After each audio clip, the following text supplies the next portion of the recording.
in your first draft.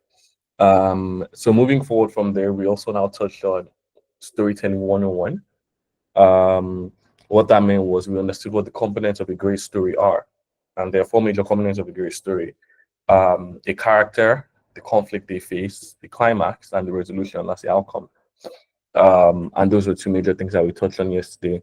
We identified the fact that your user is the character, the situation that they go through is a conflict, and the what they deal with is climax, and the outcome of that thing is the solution or the resolution.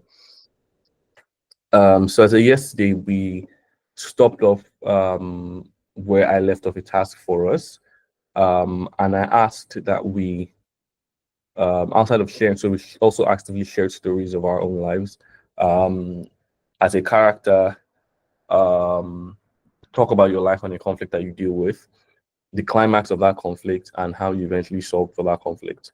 Um, so two major things I asked us to do yesterday ahead of today was one was to read up on the hero's journey, understand what exactly is the hero's journey, and to read up on brand archetypes.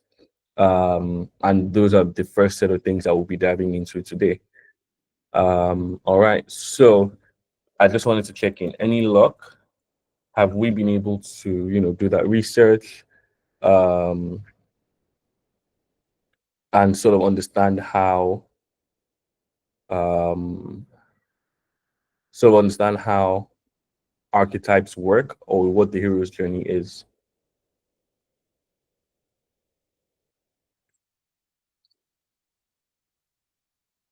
Anyone, if you have been able to, you can just raise your hand, or leave a comment in the comment section as well.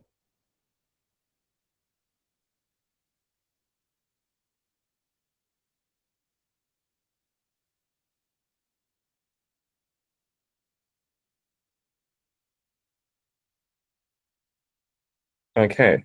So I think I'll take that to mean that we didn't get to do the research on that. Um, and that means that we're going to have to walk through it to start this off. So, and I think an essential part of learning on workshops is also to ensure that we do some of that research on our own, so that we're better assimilated with it long term. Um, and so now we'll be going to the hero's journey. What is the hero's journey? The hero's journey is a popular framework, and we can put this to paper. It's a popular framework for how the life of a character often goes. It was developed by Joseph Campbell, and it highlights the key themes and stages that's found in many stories across different cultures. And I think I mentioned that a lot of the more popular stories that we're aware of, if you're an animated movie person, you're looking at shows like Avatar, you're looking at shows like or movies like Shrek, and even more popular based off stories like the journey of Jesus as well. These are things that actively tie into the hero's journey. So how does the hero's journey flow? And I want to see if I can share a quick visual um, of what that often looks like. 1 minute, please.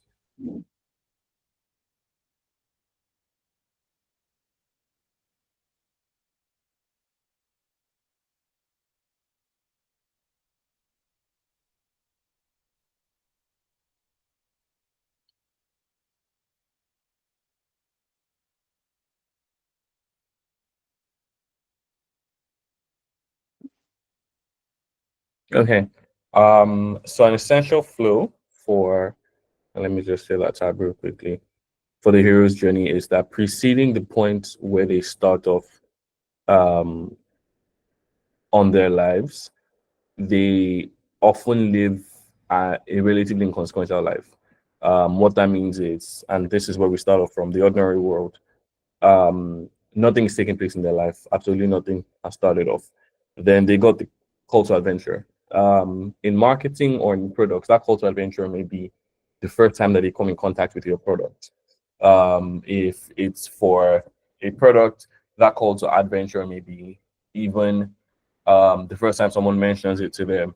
If it's for literally anything, that call to adventure usually represents the first interaction that a person or user has with your idea, your innovation. Um, then there's a refusal. And that's a very essential part and something that we'll be teaching later on, what that we're going to be calling adoption of innovation.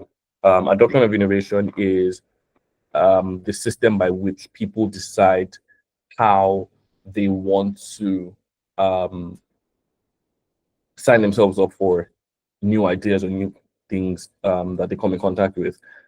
These things may solve their problems, but people are often still a little doubtful, or what's the word now? Still a little skeptical. And that's sort of the role that the refusal stage of the hero's journey plays. And then we go on to the mentor or the helper. So the mentor or the helper in the hero's journey usually is a character who speaks or interacts with the user or the main character to help them through the story. And usually it takes the intervention of that mentor or helper for them to start out, on that journey. I don't know how many of us are very familiar with the Harry Potter series. But if you are, that's a very essential set of, that's a very essential flow that story follows as well. The character Harry Potter receives a letter to go to their academy, basically. But he's not interested in going, or he doesn't want to go until the mentor or helper character, Hagrid, shows up to assist him. And that usually is the place that your product or your marketing and advertising communications fits in. That's the part where your story also fits in. You see them as a character who is skeptical of what the journey that they're about to start with your product is. And your role substantially is to be a mentor and a helper. So you will spend a lot of time developing communications that assist, that guide, that inform and educate. And it's why a lot of times, even for social media, for marketing campaigns, a lot of your work is focused on, what's it called? A lot of your work is focused on um, things like FAQs, landing pages where you can inform them about what the product is about. You're running ads that are trying to convince and persuade. That's your role as a mentor or a guide or a helper. So crossing the threshold, and this is a very essential part of things. In a marketing funnel, there's often something called the AAAR funnel, and that is awareness. I think awareness, acquisition, or so. And what that does is, sorry, let me just confirm on that. The acquisition stage is the point at which the person decides that they want to go ahead with the product.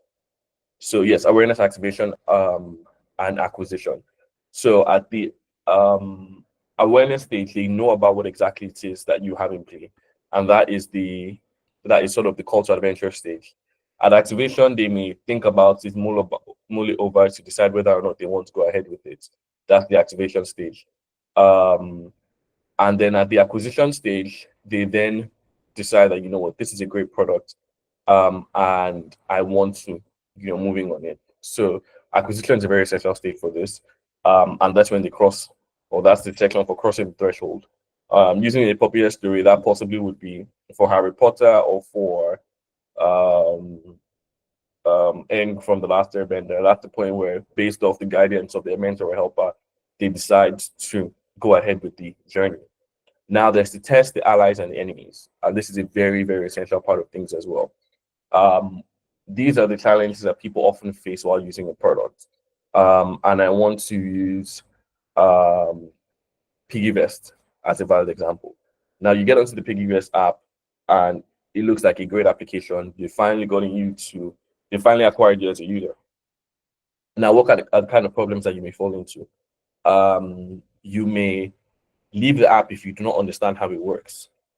That is a challenge, or in this case, an enemy of sorts, a test of sorts.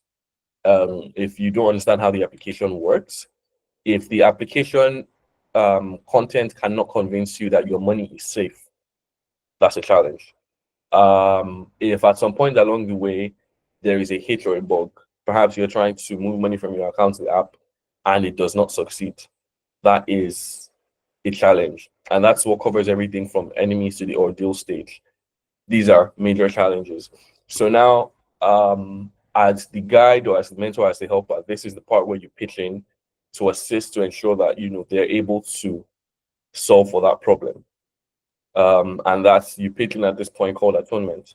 So for that atonement stage, your work there is to either act as support, so you're consistently communicating on social media pages, or if people reach out via email or phone call, you're able to attend to them speedily and accurately. And that's a very essential role that you will play as a guide. Now, if you own a business or you're working on an idea or anything in that direction, and you are not consistently present when they require your help, there's a large chance that they will drop off. And that will be the end of that user story or that hero journey. Um, just to be sure that we're clear of that. So a very essential part of things is ensure that you are walking alongside your users while navigating this. So that's about it on the hero's journey. Um, we're about to jump into user archetypes, and I want us to, that's a fairly complex part of things. So if you have any questions or anything, you can ask now. Any questions on the hero's journey or how you feel it can apply to your own product or ideas or anything in that line, you can just help to ask that right now.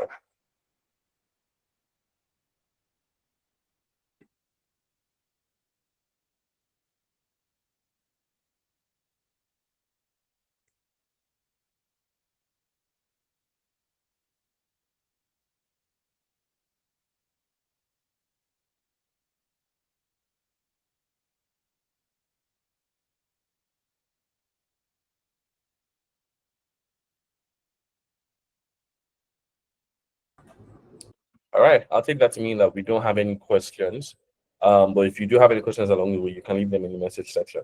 And then now we move into brand archetypes, a very essential part of storytelling.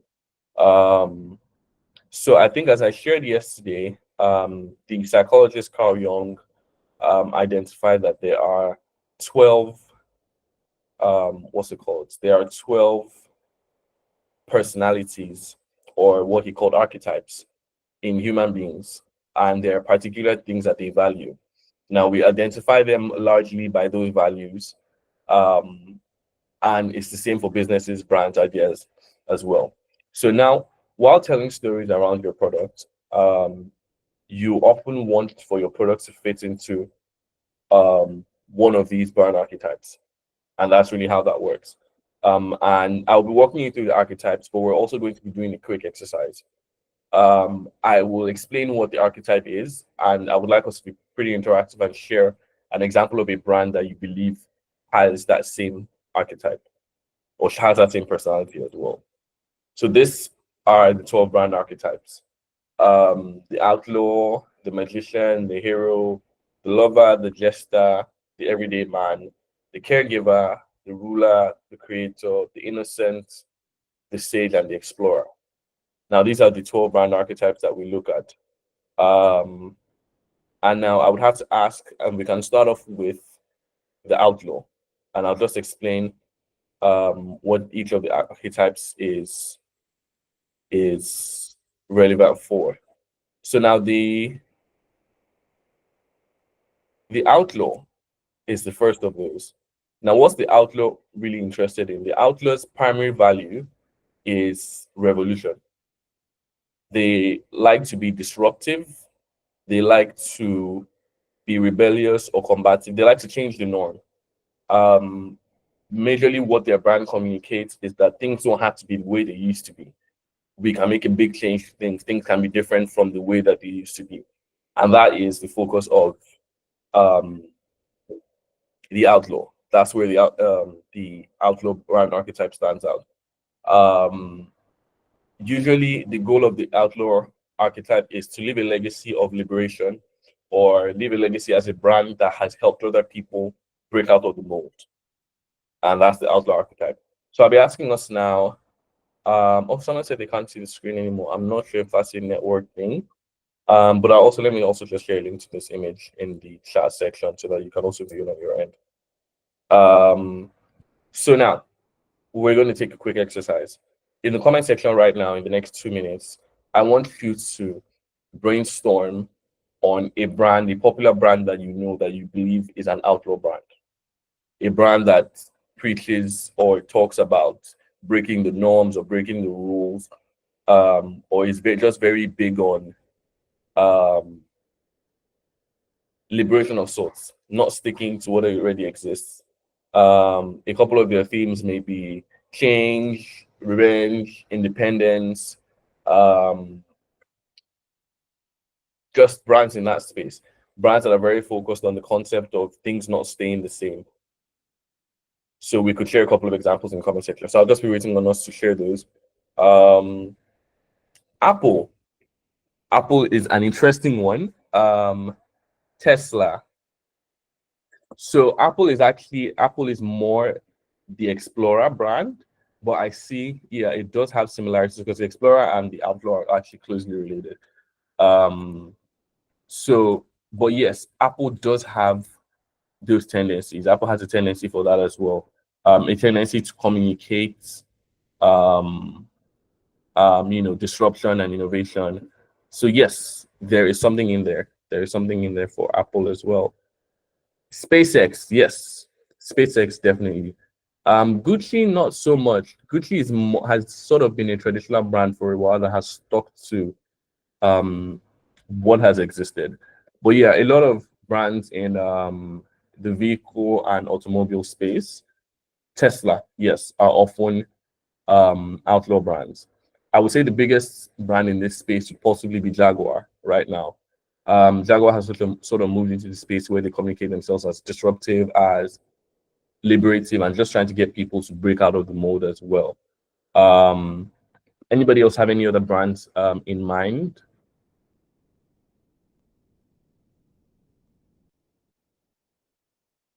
An independent journalist, AP Media is, yes, AP Media identifies, yes, AP Media definitely could stand as the outlaw archetype. Any other thoughts or ideas, guys?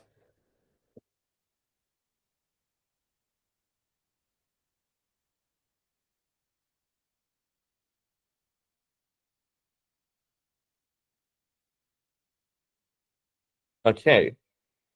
Um, all right then. So I think this is based off the examples we've shared, I think that it's a sign that we actually largely understand what the outlaw archetype is about and what it does.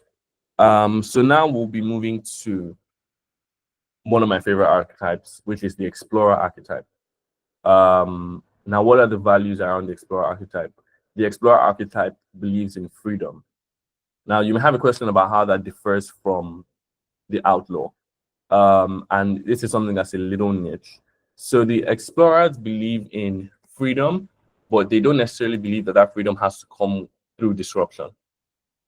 I don't know if that makes sense. The explorer is more focused on understanding the world around them, and not wanting to be fenced in, but they're focused more on the excitement or um, the the dynamics that come with the concept of freedom in life compared to the outlaw. So the outlaw is a little more.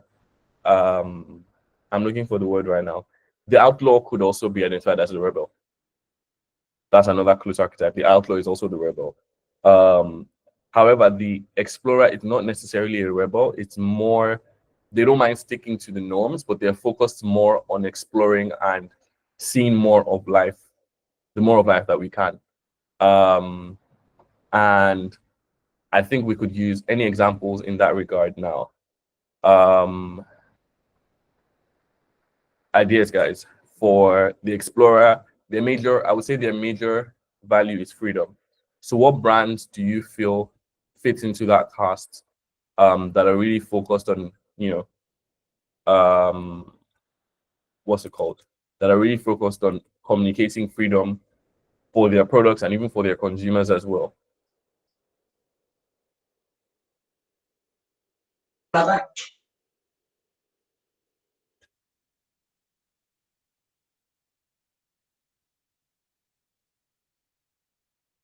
Any ideas, guys?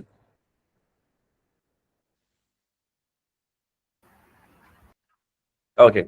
I think one major one in that regard is NASA.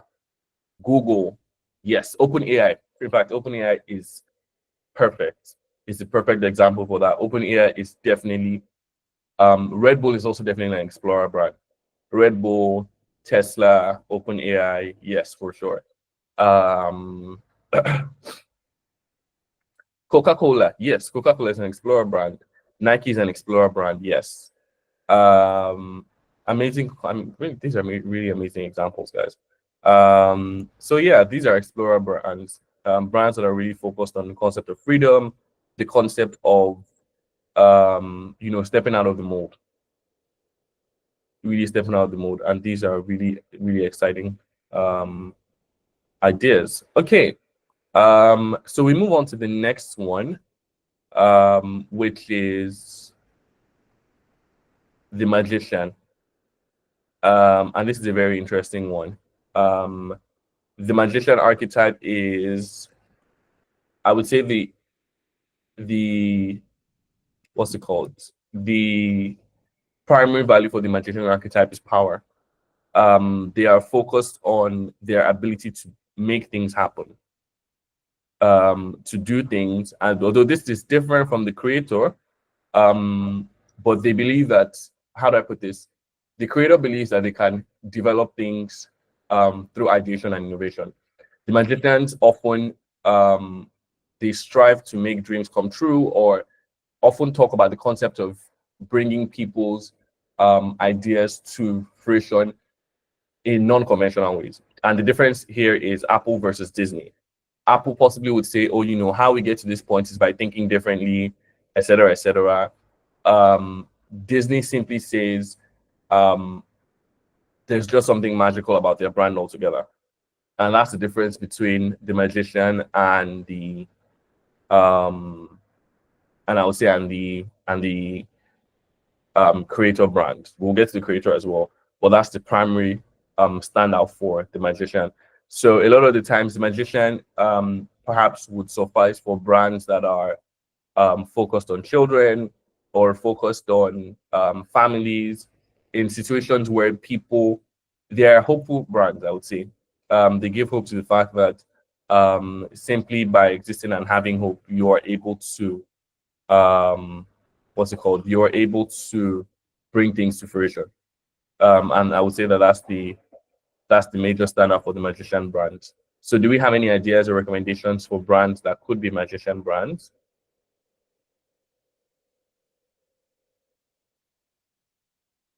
Outside of Disney, that is.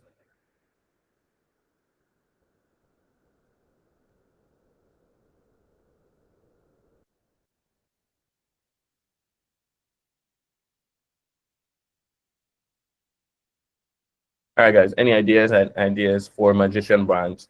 Brands that are focused on the magic of life, basically, or just the positive experiences that people can have without having to struggle for these experiences. Any ideas?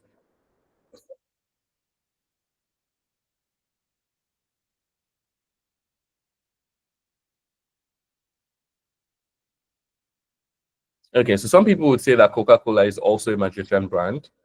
Um, I would say Disney as well. Travella, I'm not very familiar with Travella. But yes, I would assume that a lot of traveling agencies would also fit into that, would definitely also fit into that cast. Airlines, yes. Marvel, perfect. Marvel is, in fact, is a perfect example of a magician brand. Marvel is definitely a perfect idea in that direction. So yeah, these are really great examples. So on to the next archetype. It's the hero archetype. And that's a very interesting archetype. Um, this archetype is focused on the concept of mastery. They often see it often sees itself as what's it called? As, I don't want to say a main character of sorts, but it places itself and its users as the main character in a story. They see the main character as an idealist, or they say the brand is usually an idealist brand that believes in something very big and very strong and says, this is a large goal, but you can get there. One brand that fits into the hero personality is Sterling Bank. Sterling Bank says the one bank. They believe that their users are um, you know exceptional, basically, and they believe that using their bank, users are able to achieve a lot of things. Nike is another. In fact, Nike, I would say, is possibly the biggest of the hero brands. It puts their users in the center of the story and says, "Oh, this is precisely how you can. This is precisely how you can achieve great things by having the values or having positive values that help you achieve a lot of things." Um, MIT and Harvard are interesting, but I would say MIT and Harvard are closer to the Sage brand, and we'll touch on that soon. The Sage brand is usually focused on understanding and knowledge, and most educational institutions fall under that. But yeah, so the hero brand, brands that put their users as the main character, as an idealist main character. Ideas. McDonald's. So I would push McDonald's to the jester space because McDonald's is focused a lot on enjoyment. But L'Oreal, yes, L'Oreal can fit into the hero space. Other ideas? They don't necessarily have to be foreign brands. It could be Nigerian products and brands as well. I want to say that Indomie is a brand that's a cross between the hero and the nurturer brand as well. Viva Andela, yes, yes. And in fact, Andela, I feel like is one of the great examples here. Andela is definitely a brand that puts the users at the center of the story. Andela, yes. Viva, yes. Any other ideas, guys, before we jump to the next archetype?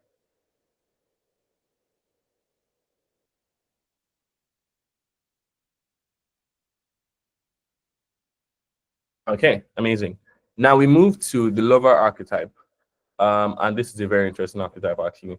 The lover archetype really is focused on intimacy. Um, it's usually for brands that communicate themselves as sensual or empathetic. Any brand that is focused on affection, love, sensuality, sometimes beauty as well, often falls under um, often falls under the love archetype. So these may be brands who are focused a lot um, on helping you as a user, sort of tie yourself to either sensuality or affection. Sometimes it may even be um, they sometimes tie themselves to beauty as well. That's one large space that a lot of brands in this category are. They tie themselves to people being able to see themselves as loved or as lovable or as sensual. And you have a lot of beauty brands in this space. So, any ideas for brands in the lover space?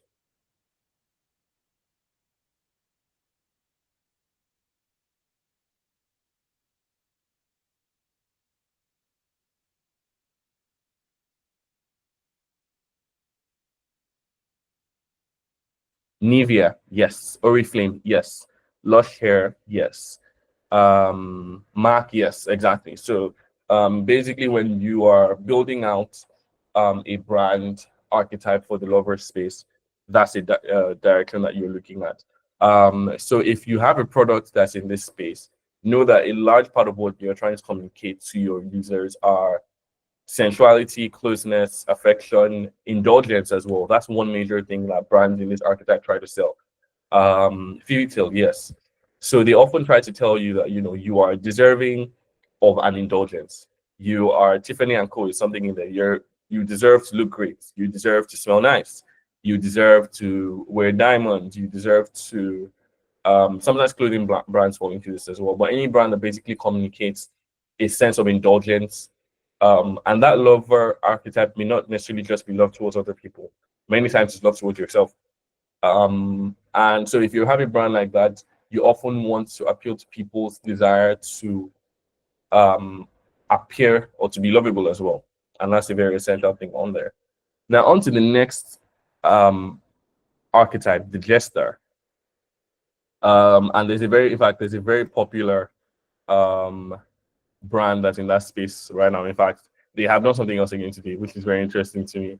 But the jester is focused really on humor, on being playful, and their primary value is pleasure. This may not necessarily be like sensual. It's usually just like humorous pleasure. They're brands that are fun-loving. They're very playful. Many times they're focused on children, but more often than not, they're either they could also be brands for confectionaries, brands that are just very humorous. That you see their ads, and chances are you're going to laugh the whole time. And this is just that space. So any ideas? I have one that I feel like is really popular. They crack me up every time. And I feel like it's such a big brand in the gesture space. Also for brands for children, a lot of times, a lot of gesture brands are children brands or brands focused on children as well. So ideas. Nickelodeon, yes. Hello Kitty, yes. Nestle, not so much. Nestle is more of a caregiver brand. Yambale, yes, precisely. That's a gesture brand. But I still think that one of the biggest brands that's a gesture in this space is Duolingo. In terms of brand image and archetype, Duolingo is hilarious. A couple of other brands you may look at in that space may also include M&M's, Pringles. It's like I said, a lot of confectionery brands are gesture brands because they believe that they want to interact with a part of you that is open to being playful and just being a little less serious. Chupa Chops, yes. Netflix, precisely. Netflix is a gesture brand. But Chupa Chops, I've not seen a lot of their advertising, so I can't say for sure. But in terms of their packaging and design, it hints and edges towards gesture archetype. So possibly. All right. So now we move to the everyman archetype. The value for the everyman archetype is that they try to fit themselves into the concept that they have a brand or an offering that everyone needs. The primary value for this is belonging. The idea is, the things that we're selling, you need it, your neighbor needs it, your brother needs it, everybody needs it. They're usually really friendly and authentic, and usually their products are focused on commonplace goods. So a store like that would possibly be probably Heratemoko. Heratemoko is an everyman brand because everyone needs and requires some of those things, and that's how their branding often goes off as well. The same for a lot of home and IKEA. Yes, precisely. IKEA is an everyman brand. Walmart, Trader Joe. Yes, these are every. ShopRite, yes. Chicken Republic, not so much. Chicken Republic is, Chicken Republic should be an everyman brand, but in terms of how the archetype that they've set themselves in, Chicken Republic is a little closer to the gesture brand because they are focused a lot on your enjoyment as a person. Pep, in fact, Pep is the biggest example of this. Seaway, Scanfrost, precisely. Milo and Viju are, I would say, are closer to back to nurturer or caregiver because they're focused on offering a service that they communicate that is nutritious and beneficial for you. So they may not be as commonplace. But yeah, so for an everyman brand, when you're communicating for an everyman brand, the focus is to sell belonging. And a lot of times, although it may not be as ethical, but a lot of times, many of the communications for this sort of brand is targets. Yes, it's sort of to try and guilt trip people to feel like if they do not get these products, they're not part of the commonplace. They're not like regular people. Most regular people would get, these things. WhatsApp was mostly a creator brand, but as of right now, yes, I agree. WhatsApp could possibly be, even then, I'm a little iffy. I think WhatsApp is closer to the Explorer brand because they are stepping out of the norm to allow you to communicate with others. And also considering the fact that not every single person uses WhatsApp, it's a little tricky to fit them into the everyman's space. But yeah. Okay, so we move on to the caregiver. And interestingly, this is one of the more popular archetypes. This archetype is sometimes also known as the nurturer. Now, brands in this space are very focused on taking care of others, taking care of the environment, taking care of others, taking care of the caretaker brand, give or take. That's the focus. the primary value is service or well-being of others. So they're focused on being caring, being warm, being reassuring. Um, Nurturer brands are often so empathetic that you will never see communication from them that is mocking, even if it's just meant to be a joke. Their major focus is, or their major standout is, they are focused on taking care of other people, taking care of the environment, taking care of people around them and around us. And that is really where they are invested as the caretakers, I would say. Um, Now, ideas for that. So you do not necessarily Aprico Doctor, yes. Aprico Doctor is someone who's a caregiver. Yeah. He's definitely someone who's a caregiver. So the Aprico Doctor, I'll say he's a cross between caregiver and sage. Because sometimes his brand is not he wouldn't exempt from comparing you to a particular thing to pass across a message. And the caregivers are usually a little more empathetic. Um, he's also a little bit of a jester because he's a little humorous, but there's that as well. Flamingo, I'm not very familiar with Flamingo. But let me look that up real quick. It should be. But NGOs as well. UNICEF, WWF, what other brands are there? Ocean cleanups, basically any brand in that space. I think that that's a fairly popular space in honesty. Um, NGOs, yes. NGOs fitting here very well. Pepsodent. I think you're thinking about Sensodyne, but yes, Pepsodent or Sensodyne, yeah.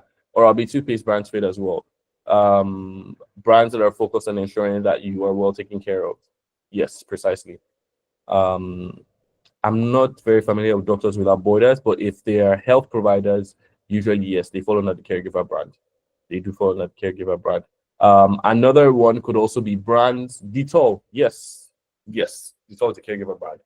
Another option could also be brands that um, offer a lot of their returns to charity as well, charity focused brands. So if there's a brand that they sell stuff and they communicate very clearly that a lot of the proceeds go to um what's it called? A lot of the proceeds go to charity and things like that. They fall under this category. Premier Cool. Premier Cool, I would say, is closer to the Explorer. Okay, I see. So we have that. Then I'll say Chess and Slums as well. Chess and Slums is someone that stands out as a cross between the caregiver and the Sage brand as well. All right, so up next is the ruler archetype. And this archetype is usually a little more it's a little bolder than most of the other archetypes.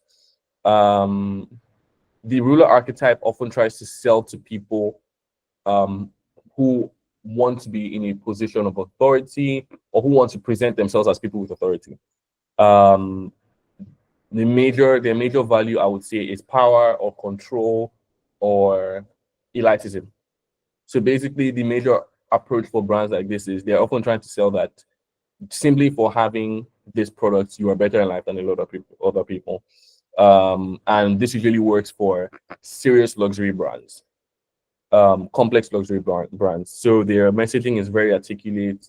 They communicate very well. They are rarely ever humorous. The brand voice is very commanding and very serious, very straight to the point often.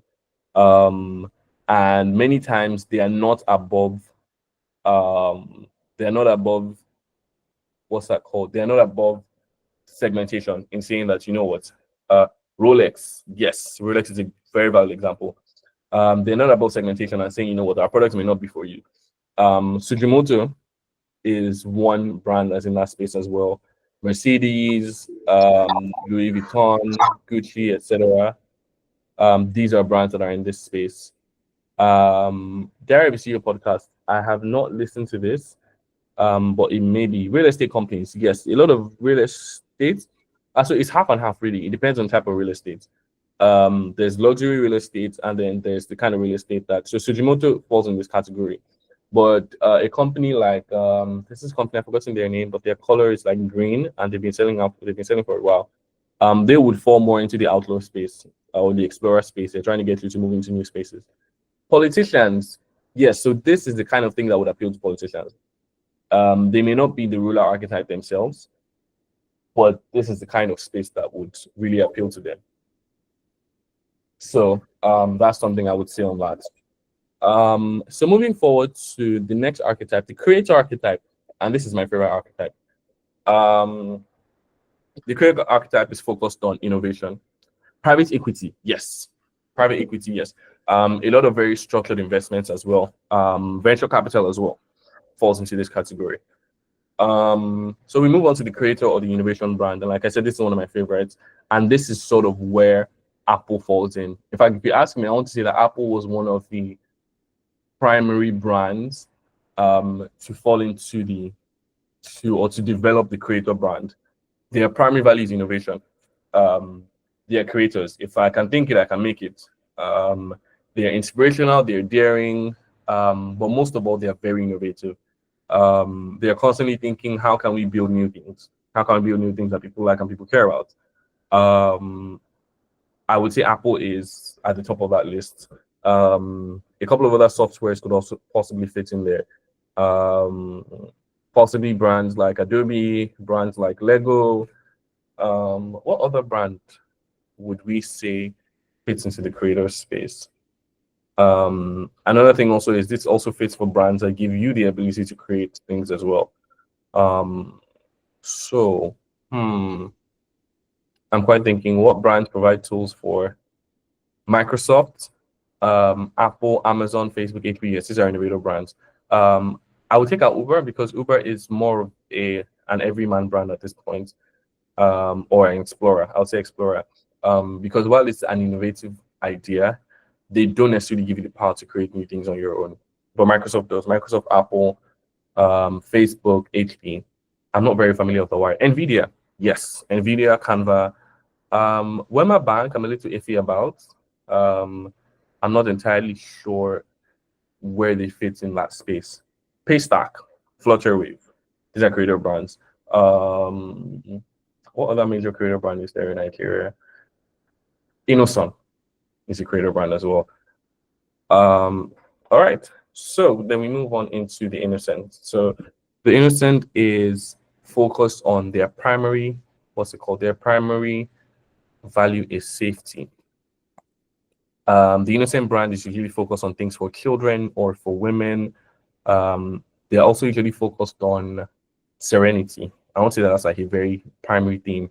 Things that are unadulterated, things that are pure, things that are seamless. That's the focus of the Innocent brand. You never find the Innocent brand running an ad that is anything similar to what the ruler brand would do. They're never condescending. They're never conflicting. They're never, even if they're ever humorous, it's always very lightly. They're very empathetic. They're very cautious. They take steps to ensure that everyone is, They take steps to ensure that everyone is noticed. A lot of skincare brands fall into this space. A lot of brands that have products for kids fall into this space. Pampers is an Innocent brand. Dove is an Innocent brand. And it just covers a lot of brands in this space as well. So ideas, guys, innocent brands. Always, yes. Vaseline, Dove, Peers, perfect. These are Innocent brands as well. Peers, yes. These are very much Innocent brands. So any brands that really focus on that particular space where they're focused on lady care, yes. So anything that's focused on taking care of kids or women, Nivea, yes. And I won't say pretty much anything in that space. All right, so then we move to the Sage brand. And this is another brand that I really often enjoyed selecting out for clients as well. The Sage brand is a brand that is intellectual. They're focused on knowledge, they're focused on learning, they're focused on understanding, and their goal is always to communicate truth and knowledge. They often believe that they're a brand that is the truth has to be communicated, basically. You will not find them making jests often because they believe that their identity is focused on the truth. The identity is focused on knowledge, on wisdom, and the pursuit of knowledge. So all educational institutions fall under this. Um, Places like news institutions often fall under this as well, provided that they are not very open AI. Yes, MIT. Yes, these are Sage brands. Provided that they're not very unconventional, they would fall into the Sage space. Duolingo. So Duolingo ought to be a Sage brand, but Duolingo has pivoted into Explorer. Grammarly, yes, Grammarly is a Sage brand. This the alternative for Duolingo. There's this product called Babylon, or Babel rather. It used to be a language learning tool. That is a Sage brand. Who Wants to Be a Millionaire is a Sage brand. I also Who Wants to Be a Millionaire is a cross between the Sage and the Explorer, really, because it tempts your desire to want to explore more, while also positioning itself as a learning authority. Ironically, institutions like INEC and JAMB should be Sage institutions, and that's sort of why I think I mentioned this example yesterday. That's sort of why it stands out when you have errors from these sort of organizations as well, because their primary focus is on imparting knowledge, and being an authority in the knowledge space. Yes, Khan Academy, Coursera. But another essential thing is your brand doesn't only have to be a learning institution to be a Sage brand. You can decide to be a Sage brand that offers knowledge within your own space. So I'm currently part of a political initiative called Citizen Square, where all we do is just we write articles, develop resources, to talk about political education and just teach people about one thing or the other about politics. And the archetype that we identified for that was a Sage brand, because we're educating, we're informing. So even if you're a brand that does other things, if you have educating and informing as a core part of your organization, you are in the Sage archetype. So that's about it for archetypes.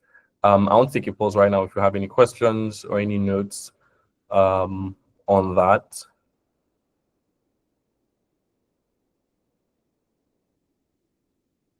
Questions, needs, contributions. I'll just wait a minute or two for any of those.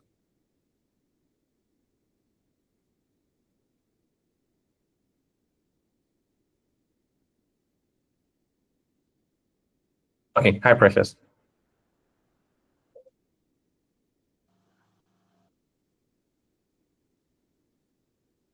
Okay, Precious, your hand is raised. I think you can speak.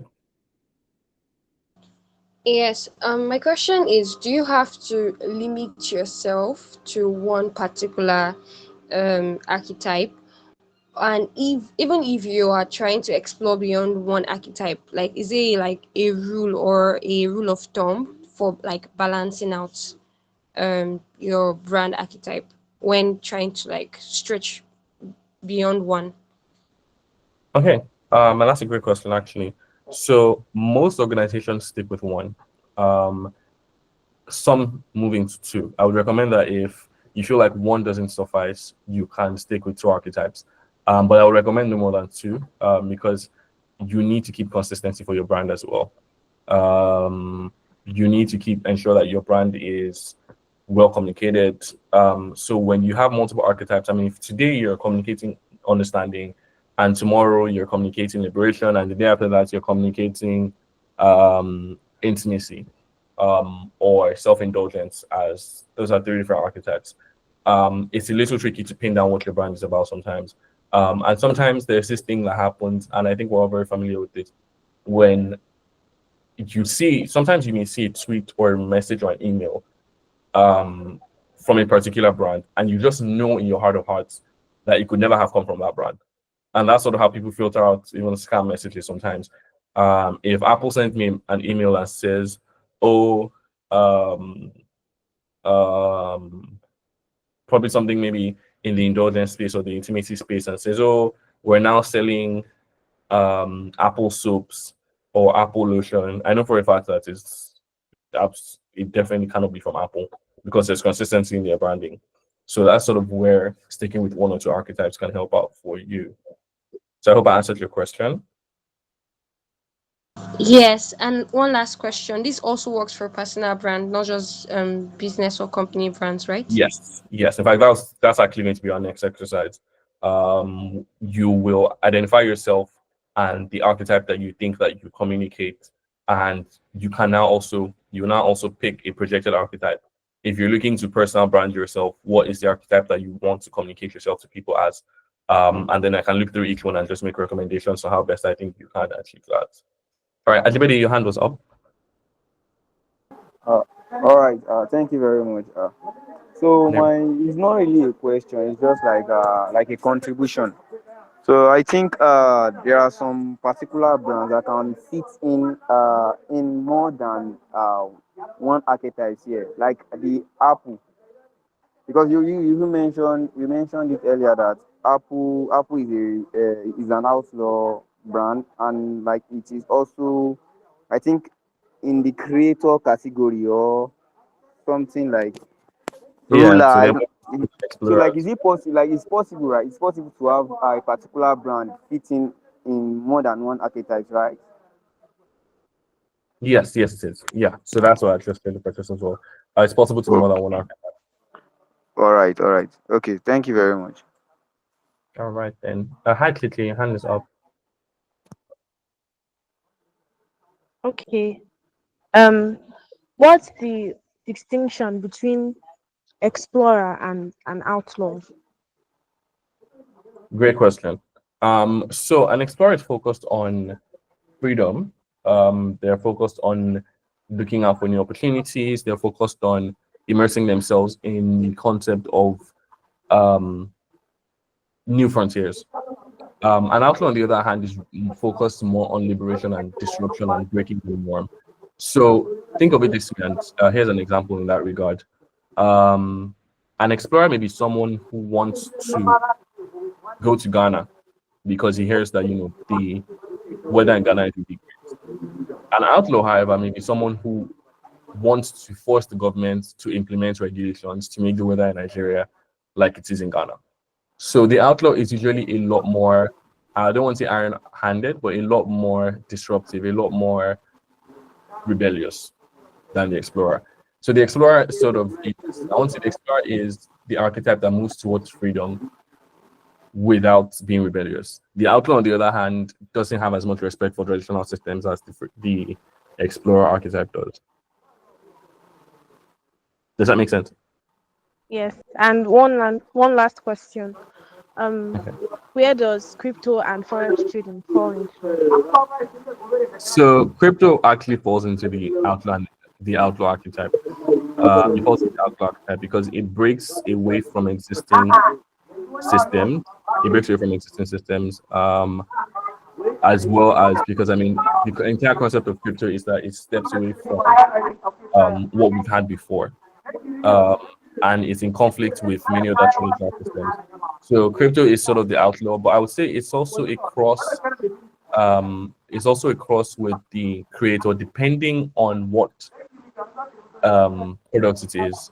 Because crypto can also stand as something that's fairly innovative and allows you to do more.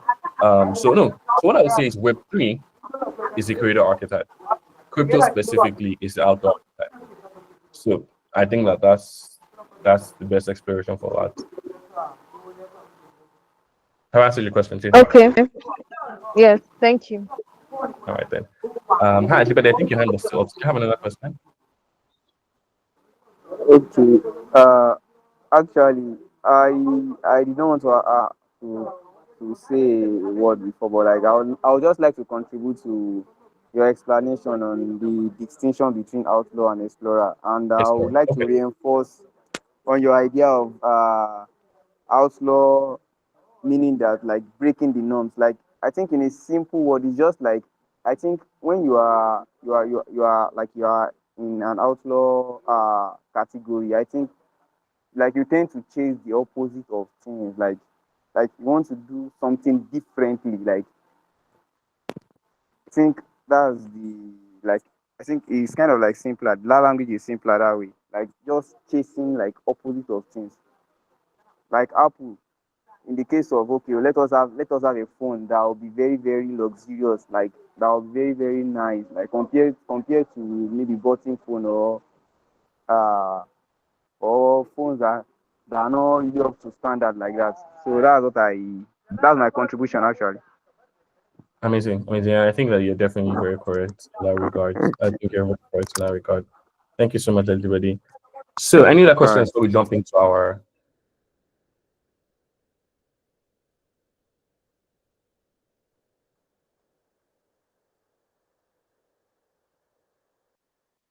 Any other questions before we jump to our exercise?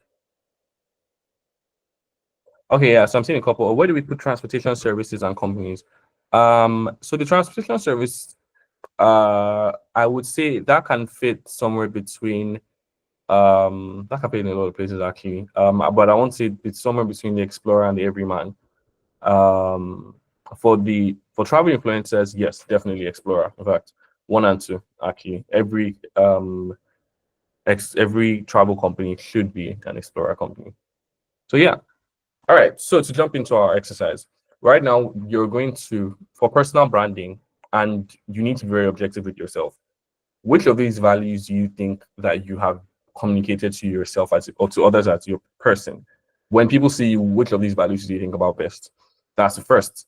And then now you're going to say, as someone who is looking to personally brand themselves or tell a story about themselves, what is the archetype you prefer to be communicated about you? And I'll just share like a sample in the comments.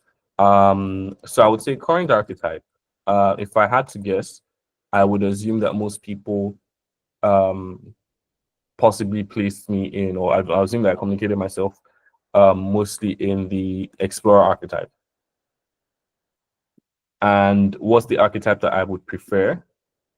So I would say my preferred archetype would be, sorry, 1 minute. Preferred archetype would be the creator. So I would like for everyone of us to just set something up like that in the comment section. What's your current archetype? How do you think people view you? What's the value that you think that you communicate the most in how you navigate on the internet, how you share information, and etc. And what is the archetype that you are looking forward to communicating as a person? I mean, if you decided to put structure to how you branded yourself as a person, what is the archetype that you would be targeting?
Okay, amazing work, guys. We've actively shared a couple on here. If you're yet to share, you can also just share in the comment section, so that we can review, and I could possibly just give like a few pointers for how I think that you might be able to execute that better.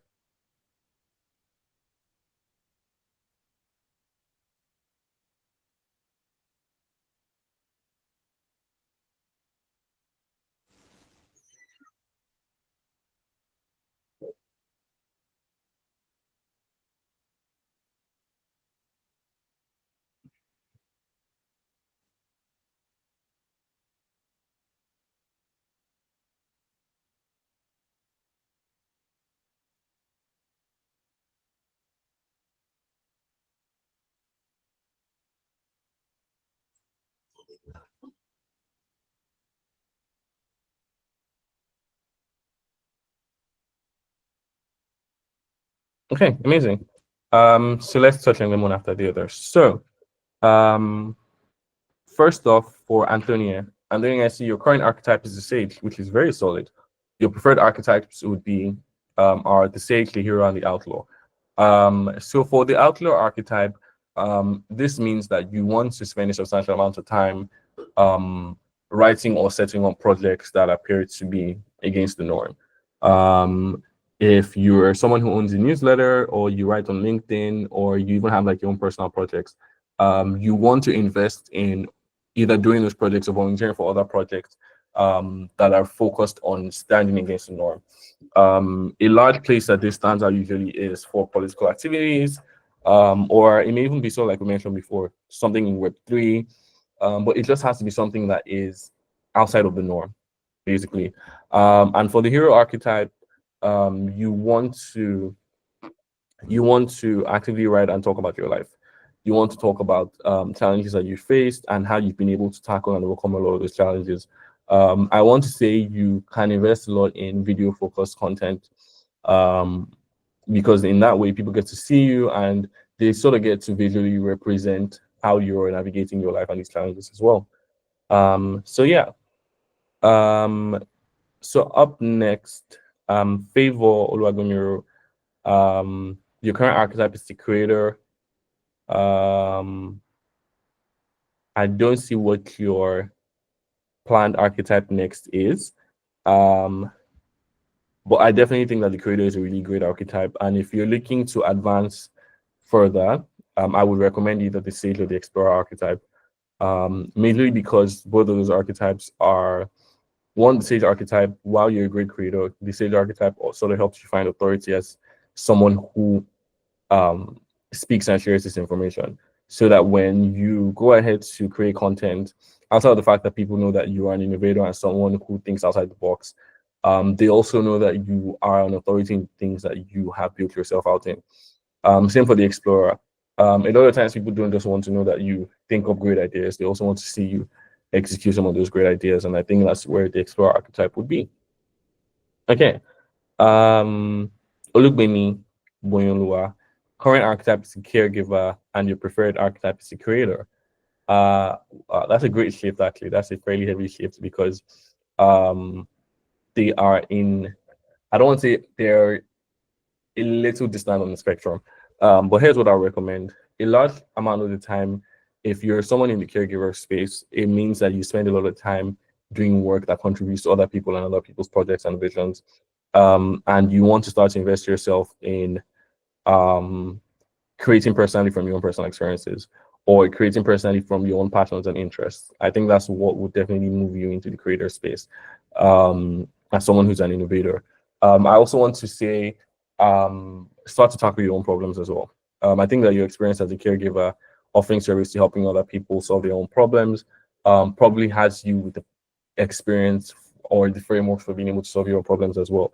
And also, I think they say build in public. So when you navigate these things, talk about them publicly, and it sort of helps you move into that archetype. Ajibade Adebowale, currently between the Explorer and Sage, because you're in marketing, sales, small businesses. Okay, great. I think you're in a good direction for that, and I would just say double down on that. Really, a large part of the Sage would mean that you are invested in building yourself as an authority. So you want to share more online, write more newsletters, post more on your socials about the things that you know, and that should help stand out for that. Priscilla, I think your hand was up briefly.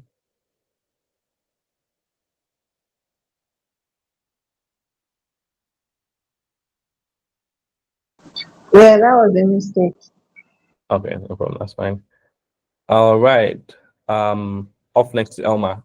Elma, currently the caregiver, would prefer to be the outlaw. That's also quite a far stretch on the what's it called, on the spectrum. I think if you even try to look at the charts, they're on opposite sides of each other. So caregiver to outlaw, you possibly would have to once again possibly focus yourself on things that stand outside the norm, and you have to document how you're going through this process. Sometimes people put themselves as the outlaw by tackling the norm in you may decide to start off not a satirical thing, but you might decide to pick major things in society or even your career space or just around you that you feel like people do traditionally, but you do not think that that's the best output to it. And you can now decide to start talking about how best to navigate this. You could start up a new project as well that is focused on doing things the unconventional way. And I think that that's something that will help you stand out as an outlaw. For Romeo, you want to move from the creator to the sage. I think that those are closely associated, really. And what you just want to do is document and speak about the things that you've been able to ideate on, just to show yourself as an authority. KK, you're currently in the sage, leaning towards the ruler archetype. So the ruler archetype is a little tricky for individuals because a lot of times it means that you need to be in a leadership role, whether that's political, business, or even just economics. So you are possibly looking to start a business, build a startup, start a community. And I think that these are the steps that would move you from sage. So outside of someone who just has knowledge, taking some of these really concrete actions would put you in that space. Precious Isaiah, your current archetype is sage. You're moving towards the hero and the caregiver. So majorly, like I sort of think I shared with someone else, for the hero archetype, you just need to build in public. Let people see you tackle challenges and how best you tackle them. For the caregiver, I see caregiver innovation. I'm not sure if that's if you meant creator or caregiver. But either way, one of the major steps for if you meant creator, one of the major steps is take on problems, solve new problems, look online for prompts and see how you can figure these things out, work with people to solve problems, build products, and build in public and let people see how you navigate these things. Up next, Olaiton Osho. I hope I pronounced that right. The caregiver and the lover. Oh, these are very sweet archetypes. And you want to move to the creator. Same thing. Pick problems, solve them in public. And let's see how that works out as well. As someone who's a caregiver or lover, you have had experience in helping other people build out their own things as well. So you just really need to, sort that out for your own new projects. So pick problems, pick products, pick ideas, build and solve for them in public. Priscilla Bakare, caregiver to innovator, same thing. The frameworks that you use to help other people solve their own problems, pick up new ideas, pick up new projects, build in public. Okay, hi Princess. Okay, I see. Creator, yeah. So I think I had touched on that. Blissful Ayigwa, caregiver to creator, same flow.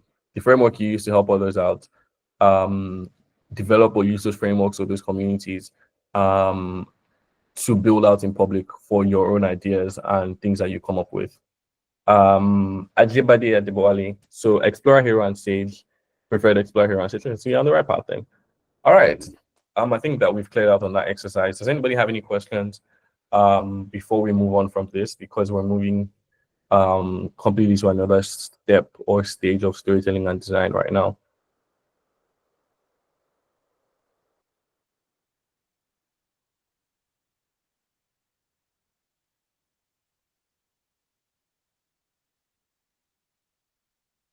Any questions?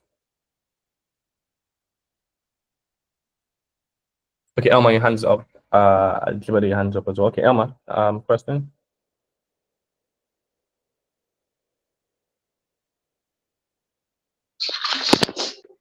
Good evening, sir. Hi. Good evening. I wanted to ask about the outlaw and the caregiver. Okay. Okay, so at some point, I think I into the outlaw archetype because I write satires most times, and Okay. some I feel like it's kind of like I'm looking out for the other people while I'm like criticizing the society's Okay. like I'm looking out for the people I'm speaking out for while I am trying to Okay. like make the should I use oppressors? See how I see. So that's an interesting midpoint for that. But what I would say is, um, one tricky thing is that the caregiver is usually a lot more empathetic. And that's why the caregiver and the outlaw archetype is struggle to stand right next to each other, because the outlaw archetype is not afraid to say the difficult things that need to be said to get things done for that. The what's it called? The caregiver, on the other hand, is a lot lighter. They don't want to offend as much. They are incubators. They want everything to just be very cautious and light for those that they're taking care of. So I struggle to see how the outlaw and the caregiver may be able to stand side by side. I would perhaps just say, I want to say to pick one, because people struggle to see a brand who's an outlaw as a brand who's also a caregiver. And that's some of the spaces that even some brands that are in the explorer space also struggle with. But based on what you shared, I think that you have more forte in the outlaw archetype, and I think that that possibly would be your strength long term. Okay, did I answer your question? yes, indeed. Amazing. Okay, anybody, your hands are up. All right. Thank you very much for this insightful session. My question is just like I would just want you to, like, in few seconds, because I don't want it to take much of our time. Just like give us a walkthrough of all the categories under the brand archetype, like the meaning, like just summarize it for us again. That's my question. Okay. Thank Okay, you. great. So I'll just walk through this pretty quickly, because anyone longer would take a while. First off, the outlaw archetype. The outlaw archetype is really focused on what's it called? It's really focused on ensuring, or focused on, breaking the norm, jumping out the box, being disruptive, not sticking to what traditional systems are. The magician is focused on bringing things to fruition through seeming magic. They're sort of like the creator, but they're not focused on saying, "Oh, we came up with this idea." No, they're more focused on making things appear almost childish, mystical, magical. Oh, this is how we created this really cool idea. They're the kinds that are very immersed in what's it called? Very immersed in holidays and things of that line as well. The hero archetype is focused on mastery. This is sort of like a main character type. It's very immersed in the concept of a person who picks a challenge and solves the challenge publicly for everyone to see. It's also a very idealist archetype, because it's really focused on the concept of a hero who goes through a lot of things and solves for them. The lover archetype is focused on intimacy and affection, usually to oneself, also focused on self-indulgence. So it's focused usually on beauty brands and things in that space. The jester is focused on enjoyment, playfulness, and humor. This brand is often focused on being able to drive action by connecting with people in a humorous or playful sense. The everyman is focused on belonging. That's a primary value. Perhaps we could also say community, sort of communicating to people that everyone else does this, everyone in your community does this, and as such, being a part of this community, this product or brand should appeal to you. The caregiver is focused on service, is focused on taking care of others, focused on nurturing, and brands that fall into this space are usually hospitals, healthcare, NGOs, any brand that's really focused on ensuring that they take care of people and ensure the best outcomes. The ruler brand is focused on control, elitism, and usually they're a little aristocratic. They're really focused on the fact that people who have worked hard can achieve particular things that not everyone has access to. The creator brand is focused on innovation and ideas. This means you come up with great ideas and then you solve for them. And they usually focus on helping others to be creators as well.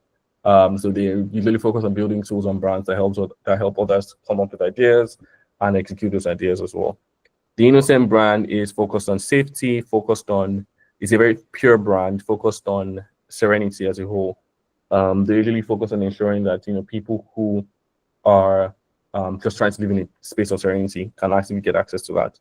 The Sage brand is focused on knowledge and understanding. They are usually brands that are bent on being the authority in a lot of spaces, and etc. Then the Explorer brand, it's majorly focused on freedom, focused on standing out, but not just standing out, focused on getting new opportunities, seeing new frontiers, and etc.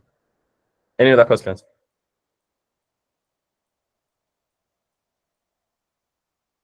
I have a question. Okay, hi, Keke. Okay, I need clarity on this.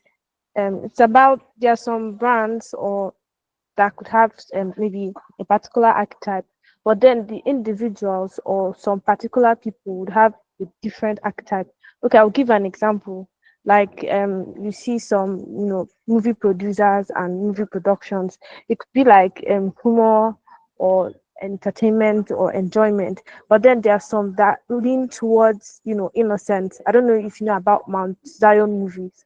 So they give Okay. this kind of serenity and comfort. So I'm trying to say that we must not be restricted to some certain archetypes. So it depends on the originality of the person or the brand. So some singers could be explorers, while there are some singers that are very innocent. So we can see the diversity and the variation. So must we be will I say constrained to one archetype based on what we are doing? Because there are some business brands that they talk about control, and then there are some that talk about service and caregivers. That's what I needed clarity on. Oh yeah, very. In fact, that's a very, very great. That's very, very great note. So one thing is, because that your most of the other brands in your industry are a particular archetype, that doesn't limit you to that archetype. However, it usually takes a substantial amount of brand effort to step out of the expected archetype. An valid example is Duolingo and Babel. Duolingo is the Jester archetype. Babel is the Sage archetype. Babel is focused on very serious, focused on helping people learn languages, and etc. On the other hand, we have Duolingo. Duolingo is a lot more humorous, a lot more playful, but they are brands in the same sector. So being within a particular sector does not necessarily mean that you have to stick with one archetype. However, for a lot of brands, a particular sector or the sector that ties to your archetype usually makes it a lot easier for you to communicate with your audience. So we look at someone like Paystack or Flutterwave. The creator and innovation archetype is really their forte, because that's what brands that are in that space, that's the archetype the brands are in that space stick with. However, if they have decided to make a pivot to perhaps the Explorer archetype or the Magnificent archetype, they might have succeeded. However, it takes a lot more brand effort, and there is a chance that it will fluke for a lot of reasons. Because many times some organizations stick with particular archetypes for good reason. There's a particular thing I say sometimes, that the road less traveled is less traveled for a reason. Sometimes brands in your sector have stepped away from that archetype because it doesn't help the people or the audience that they're planning to target see them better. So now I'm trying to imagine a brand that's a very serious brand, or a brand like UNICEF deciding to move into the gesture space. It would be a little tricky for them, because I wouldn't expect a brand like UNICEF to communicate like that. So that's where that is. But it's not to say that, just because you're in a particular sector, you're completely chained to a particular archetype, not necessarily. I hope I answered that question, Keisha. Yes, thank you. Amazing. Great, great, great, great. All right then. So next we'll be moving on to empathy and empathy maps. The concept of an empathy map is very interesting. How does it work? The empathy map basically says that we target or look at the audiences that we want to tackle in 4 directions: what they say, what they think, what they do, and how they feel. And I'll share my screen so you get a look at that. This is an empathy map. So after you've identified the archetype that you want to do and be and have, you've identified the kind of audience that you want to target, you need to understand the kind of things that that particular audience will do. Now, what is the kind of thing that they would say? What's the kind of thing that they would think? What's the kind of thing that they would feel? What's the kind of thing that they would do? This is an empathy map. I will also just share a link to this so that you're able to access this later on. But one essential thing that you need to do before you go into an empathy map is a user persona. That's a very essential part of things. A user persona is a character design where you've sort of said, this is what the ideal person that we're targeting looks like. And I think a number of us may be familiar with this as well.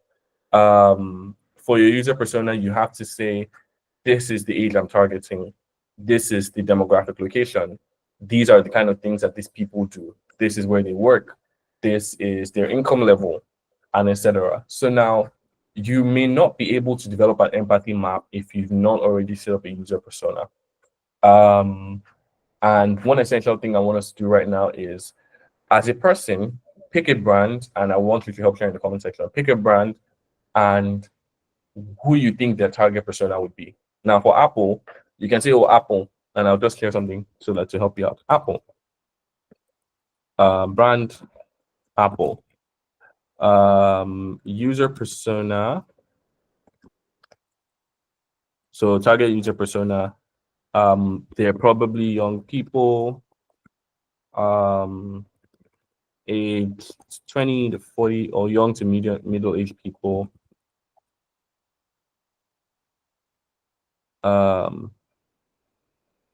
Age, say, 20 to 40. Because of the cost of the products, you may want to say live in developed countries. You may also say, if you want to speak specific locations, you can throw that in as well. You may also say income levels higher than $12,000 a year, because you know that your product costs something about that amount per month. Something else you can also include is where do they work? What kind of work do they do? Careers, technology, design, construction, because you assume that these are the people who will need this product. And this is sort of a very light example of a user persona. In this case, you've broken down the kind of things that you expect the people that you want to target to look like and be like. So right now, I want us to just pop in the chat section, pick a brand of your choice, any brand, and build out a user persona. You can include other characteristics I might not have included. You can include specific locations. You can include, outside of income level, you can include, what's it called? You can include gender if you feel like it's a product that's gender specific, whatever it is. And then I'll just give us the next 2 to 3 minutes on that. Next 2 to 3 minutes to work on that.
Okay, amazing stuff. We're still waiting for everyone else to share in the comment section, so that we can move ahead. But thanks for sharing this with me on your work.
Hi, yeah. Hi, Anthony. I was muted briefly. I was waiting for us to help share the user personas in the comment section so that we can look through them.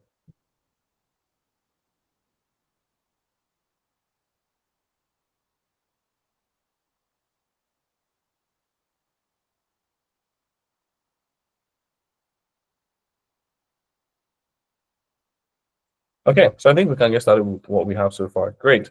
So for Coco Melon, Olubemi has identified Coco Melon. The target are babies and toddlers. The brand is Coco Melon. What's the user persona? Babies and toddlers. So usually user personas have to be a little more specific. Identify what age specifically, because babies and toddlers vary. Do you mean from 0 to 5? Do you mean from 1 to 7? You have to be a little more specific with that user persona. Additionally,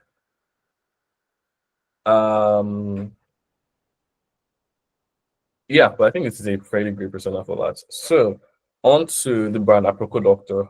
Young to middle-aged people who care about their health, especially youth, career or careers. Solid, but once again, you need um you need to be a little more specific. Young to middle-aged people, what's the age range? Where do they live? Um, do they need to earn within a certain amount? Um, is there a specific gender? And etc. Okay, Archimedes work, great. So he says young to middle-aged brand, novel growth, user persona, young to middle-aged people, to older people, ages 20 to 60, live in Nigeria and Africa. Career, business owner starting smaller SMEs, an average income, yet educated or willing to learn. Perfect. This is a great user persona. It's specific, of course, it's a very specific age to target. Hi, Lugumi. Yes, definitely, you can give it another shot. So it cuts the specific age, where they live, the things they want to do, and the careers that they currently have. TSA, great work. Google Docs, user persona, working class, goal-oriented structure, enhancing productivity. Great. Now, what you've shared here is more of a psychographic data, which is always very essential. But also you need to include demographic data. What's the age? Is there a specific gender? Where do they live? And what other special characteristics makes them a fit for this? So I think I'll just give it 2 more minutes so that we can jump into the next task or the next part of things.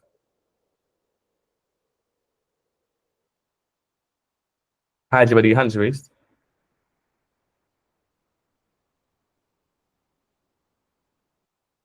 It was a mistake. Sorry. No problem.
Okay.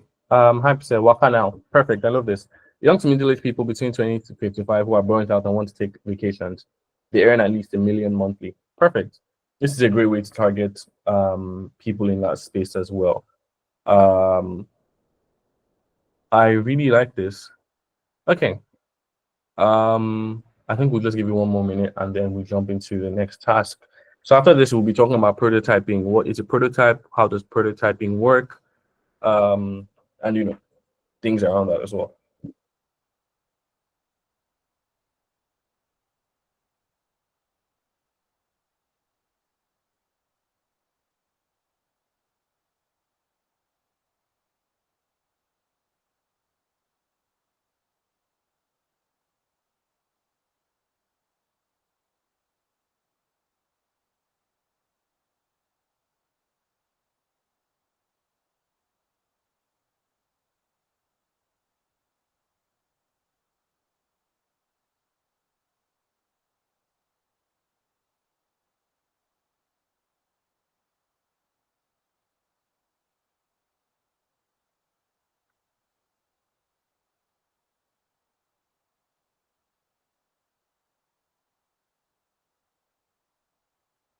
Okay. Olubemi, great work. Great work. Location of parents on the Guardian, income to the parent in the Guardian, Pokemon is represented. Great. Now you've been able to outline the age of the kids. So one essential thing to also note for this section is that there's something we also call an influencer persona. So an influencer persona sometimes means that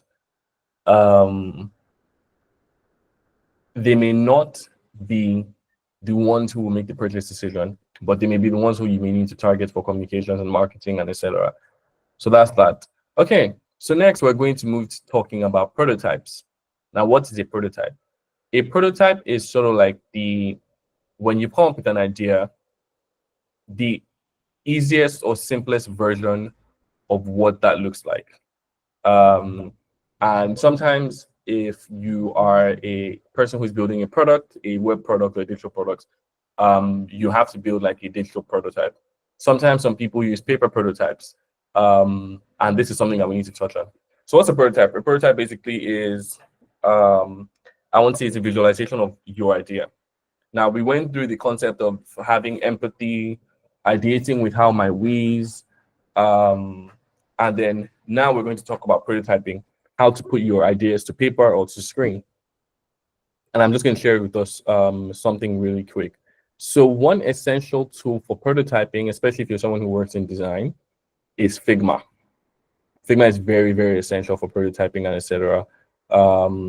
It's mostly in use because we use it you can use it to set up designs, you can use it to craft what an application or a website should look like when you're developing a prototype. And I just want to share a screen or a view from a recent prototype that I've had to work on. Okay, sorry, 1 minute. Let me just scroll through so I find something. Okay, great.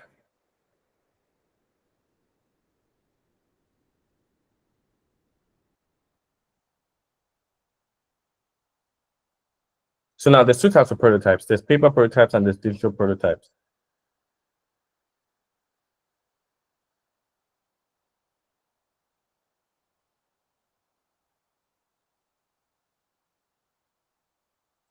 A paper prototype basically means that whatever ideas it is that you have, you are putting them to paper.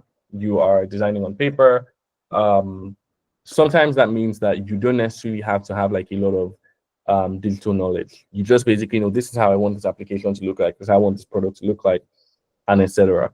If you're not building a digital product as well, paper prototypes can still help. And here's how. Sometimes we think that we need to build like a very large business and idea to be able to test out a product or solution that we have. However, there are some things that we call paper prototypes. On a paper prototype, you simply can build a very basic version of whatever it is that you're selling. And I recall someone mentioned something yesterday. I think that was Precious mentioned something yesterday about a program for helping people learn. And what you can do is put to paper a form of sorts, or a sort of tool that could guide them through whatever idea it is that you have. And that can be a prototype. It's a paper prototype. Now, this prototype is not for you to start off a business with. It's for you to test your ideas with. Now, you have an idea of how you feel like it should work, how you feel like it should be executed. You can then test and execute that on the paper prototype. However, one of the more essential things is what we call a digital prototype. And this is a pointer to a digital prototype of sorts. So this is a digital prototype for a website. I had to work on it a short while ago. It was a website for financial compliance organizations. And what that meant was they were helping financial companies to, what's it called? They will help financial companies to comply with government regulations. Now, what did we need to do for this project? They had a lot of ideas, but we needed to communicate those ideas within a website. And what that meant was two major things: storytelling in terms of text and storytelling in terms of visuals. And this is something I would like to walk us through. Now, in terms of text, we spent a lot of time ensuring that we communicated to the expected audience with the required messaging. And a lot of this came from the fact that we had originally said, how might we communicate to organizations that we would help them comply to regulations and they can benefit from our compliance solutions. And that's what this was. So now in this case, for the headline, we said save time and eliminate errors because we generate audit-ready reports. In this case, we've understood that time is something that's important to our audiences. This is something that they care about. It's like to save time. They don't want to waste so much time on reports or compliance. And our copy represented that. In terms of visual identity, we also now included a chart to sort of visually represent the concept of what's it called? The concept of reports. And that's how it goes on for the rest of the document for the website. We identify a major theme that we need to communicate, develop a visual. Identify a major theme, develop a visual. And that's sort of how prototyping works out. Your work is focused on telling stories both in text and in visuals. And that's a very essential part of storytelling, a very essential part of prototyping. So an activity that I want to send us off for tomorrow is, and this can be a very simple version of prototype. It may even just be the copy that you would want. An idea that you have had, develop a basic prototype. It can be on Google Docs, you can draw it on paper, it can be in your notes, anything. And prepare to share it with us tomorrow. You just walk us through that process, and that's like the primary task that we have ahead of tomorrow. So tomorrow I'll be teaching us how to pitch your ideas. Once you've been able to build out your idea, prototype, and etc., how then do you pitch it to people who would be interested? How do you pitch to your users? How do you pitch to investors? How do you pitch to other stakeholders and audiences? And how do you build stories and narratives around the products that you have now developed? For tomorrow, if you've got any ideas or businesses or products, you can come prep with your prototype, and we will run through exercises for being able to develop these pitches step by step. So I think that's about it for today. So now we'll just jump into Q&As. If you have any questions or notes, but questions missing. If you have any questions, we can tackle it right now before we close out the session.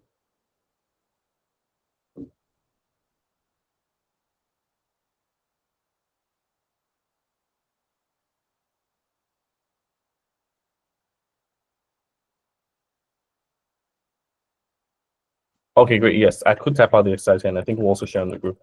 So the exercise is based on an idea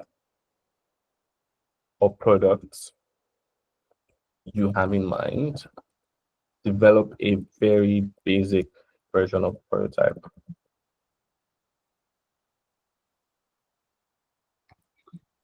Please sketch.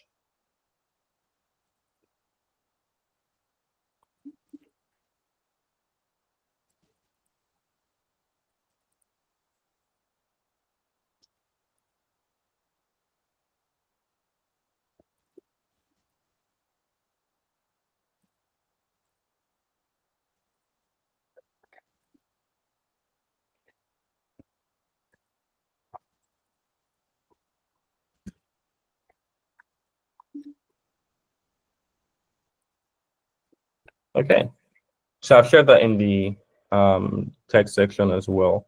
Do we have any other questions, contributions, notes, etc.?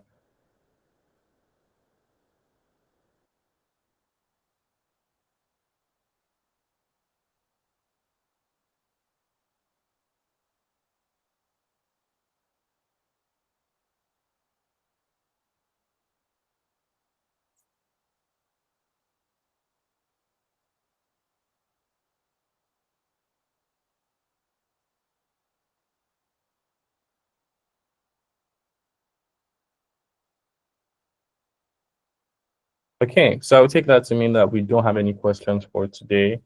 I had a really great time walking through this entire process with us, particularly for the archetypes. And I hope that by tomorrow we can close out on a very good note and, just tackle the best things, I would say.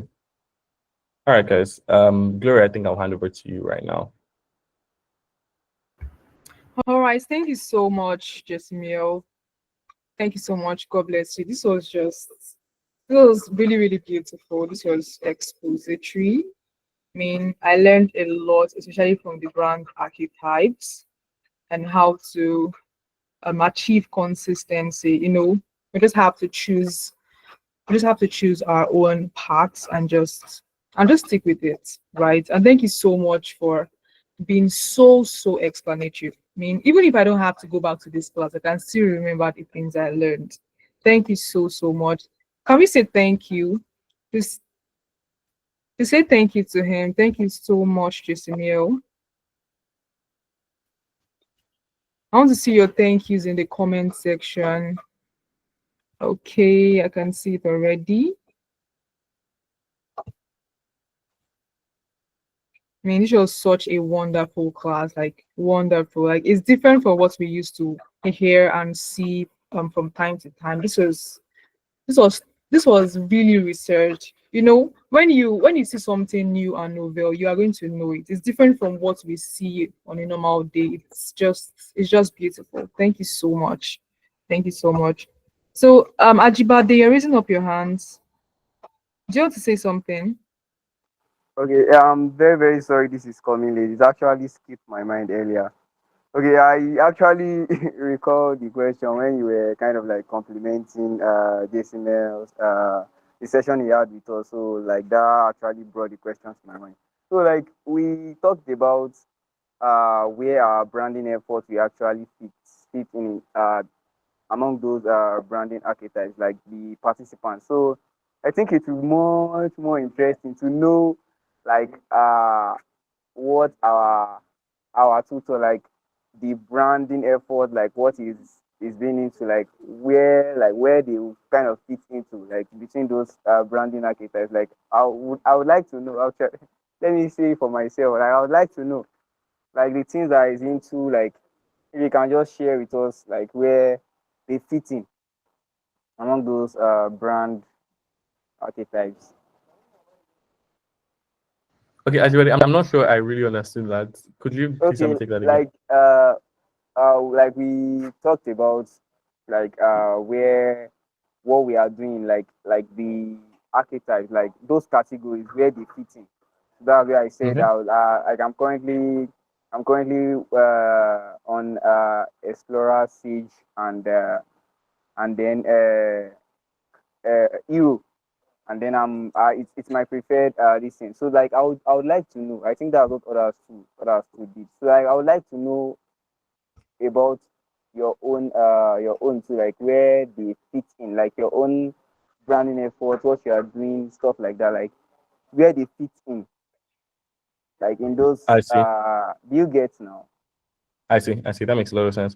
So, and I think that's something that's very essential. So, personally, for me, I've always gravitated towards the creator and the explorer, and also sometimes into towards the sales.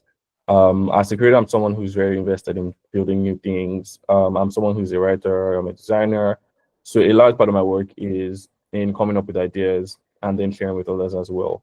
But also in breaking the norm. I'm very invested in unconventional projects as well.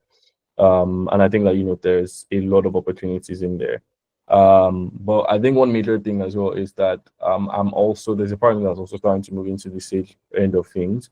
Because I'm someone who very much I value knowledge a lot, knowledge and understanding. And just being able to share that with others, I think that is starting to build out something in the stage archetype as well. So yeah. You actually do it in the stage archetype. I can confirm that. I All right, appreciate thank you that. very Thank much. you. Thank you very much. No problem. No problem at all. All right then. Okay, a recap of the empathy map. So actually, we'll touch on the empathy map again tomorrow. I just shared a link here because when we're navigating the what's it called? When we're navigating the narratives that we want to push, we also will touch on the empathy maps. But the brief overview is that for the empathy maps, it just gives us an understanding of when we've identified the user persona, then we spend time doing research on what do they say, what do they, let me just pull that open right now. What are the things that they say? What are the things that they think? What are the things that they do? And what are the things that they feel? And then you have to find out how this empathy map relates to what exactly it is that you're building or offering. So for your own product or offering, what are the things that your user's persona often says? What are the things that they often think? What are the things that they often do? And what are the things that they often feel? And that's sort of the best way to identify that. So, but yeah, definitely, I think we'll touch on the empathy map tomorrow as well.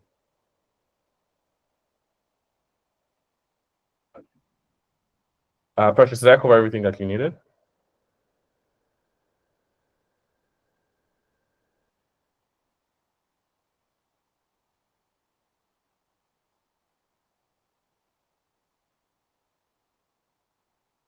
Yes, you did.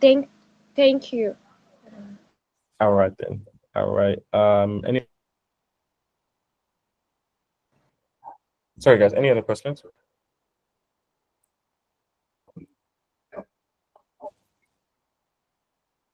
Okay, I think that's about it on my end then. All right, thank you so much. Thank you so much. I really appreciate this opportunity to learn from you again. And to everyone who showed up in today's meeting, thank you so much. And for the engagement, oh my God, your engagement really blew my mind. Thank you so much for being so invested in this workshop. God bless you. Thanks so much, everyone. We meet tomorrow for the last part of this workshop. Please don't miss it. I mean, please don't miss it. You know, the last part is always the sweetest. It's always the sweetest. Just like when you are eating, people always say that the one at the bottom of the pot is always sweeter than the one at the top. So just see this workshop as that. Do you get? So please show up tomorrow and invite your friends to also join. So when we share the link, you can also share the link to your people, share it on your status, share it to people around, remind someone to join. Some people register for this workshop, but then they still forgot that they registered for something. It's just very surprising to me. So please remind them. I send email reminders too, and I also send WhatsApp reminders too. So please be on the lookout and also invite others to join. Thank you so much, everyone. Please do have an amazing night rest. See you tomorrow.